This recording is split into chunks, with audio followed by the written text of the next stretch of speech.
जहां इंसान इंसान को गोली मार देगा? प्रधानमंत्री जी, ना आपको कोई गोली मारेगा, ना किसी आम इंसान को कोई गोली मारेगा। हमको ऐसा समाज बनाना है, हमको हिंसा मूलक समाज नहीं, हमको शांति प्रिय समाज बनाना है। इसीलिए आप ये चालाकी करना बंद कीजिए। ऐसा नहीं होता है कि हमारे घर में चोरी हो गई हो और थानेदार के पास हम रिपोर्ट लिखाने जाए तो थानेदार गांव में आकर के कहे कि आप इनके घर में चोरी मत कीजिए, हमारे घर में चोरी कर लीजिए। यह काम थानेदार का नहीं होता है। थानेदार का काम है कि समाज के अंदर कुछ गलत हुआ है, उस गलत को रोकना है। अगर वो काम रोकने में सक्षम नहीं है तो आप बार बार कहते हैं कि हम बेहतर समाज बनाएंगे। बेहतर समाज बेहतर नैतिक मूल्यों से बनता है। अगर आप अपने आप को इस देश का सबसे बेहतर नेता बनाना चाहते हैं तो लीजिए जिम्मेवारी लाल बहादुर शास्त्री की तरह। जब वो रेल मंत्री थे, रेल की दुर्घटना होने पर इस्तीफा दे दिया था। अगर आपसे देश नहीं संभल रहा है, अगर गौ रक्षकों के नाम पे दलितों की हत्या की जा रही है, मुसलमानों को मारा जा रहा है, कश्मीरियों को मारा जा रहा है, दीजिए इस्तीफा। ये एक नैतिकता का सवाल है। ये मैं सवाल आपसे खड़ा करना चाहता हूं। और जब ये सवाल आपसे पूछा जाता है तो आप कहते हैं कि विद्यार्थियों को राजनीति नहीं करना चाहिए। सही बात है, हम राजनीति करने के लिए यहां नहीं हैं। हम विद्यार्थी हैं और हमारा काम पढ़ने लिखने का है। लेकिन इस बात को हम बहुत बखूबी समझते हैं कि जब कोई आकर के आपको कहे कि आपको राजनीति नहीं करनी चाहिए, वो उसी वक्त आपके खिलाफ राजनीति कर रहा होता है। इस बात को हमको समझ में आती है।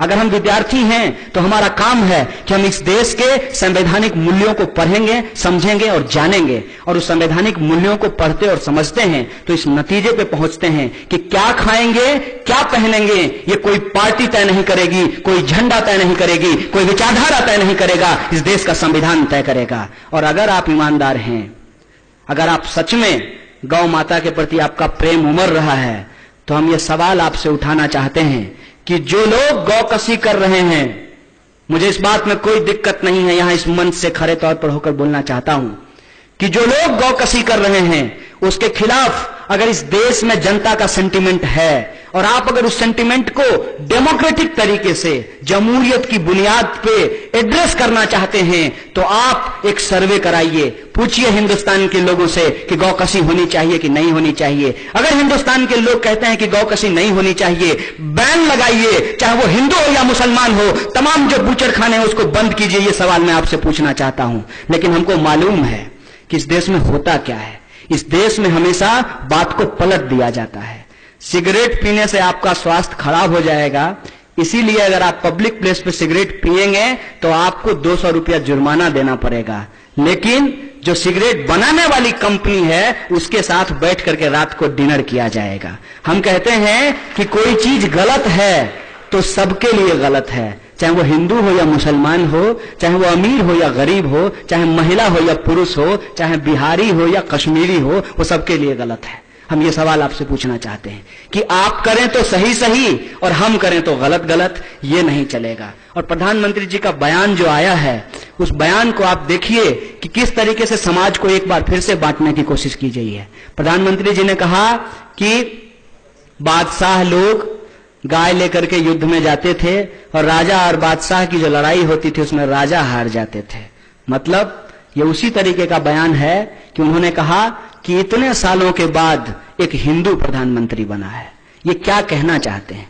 ये कहना चाहते हैं कि इस देश के अंदर जो मुसलमान हैं वो मुसलमान इस देश के नहीं हैं। मोदी जी, मालूम है कि आप इतिहास में फेल हो गए थे और आपकी डिग्री फर्जी होना हो, आपका मार्कशीट जो आया है उसमें साफ साफ पता चलता है कि आप इतिहास के बड़े कमजोर विद्यार्थी रहे हैं।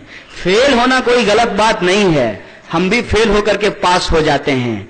लेकिन गलत बात यह है कि जब आप इतिहास को गलत तरीके से प्रस्तुत करने की जिम्मेवारी उठा लेते हैं। हमारे यहां एक बात कही गई है कि सोए इंसान को जगाया जा सकता है, जो सोने का नाटक कर रहा हो उसका आप क्या कर लीजिएगा।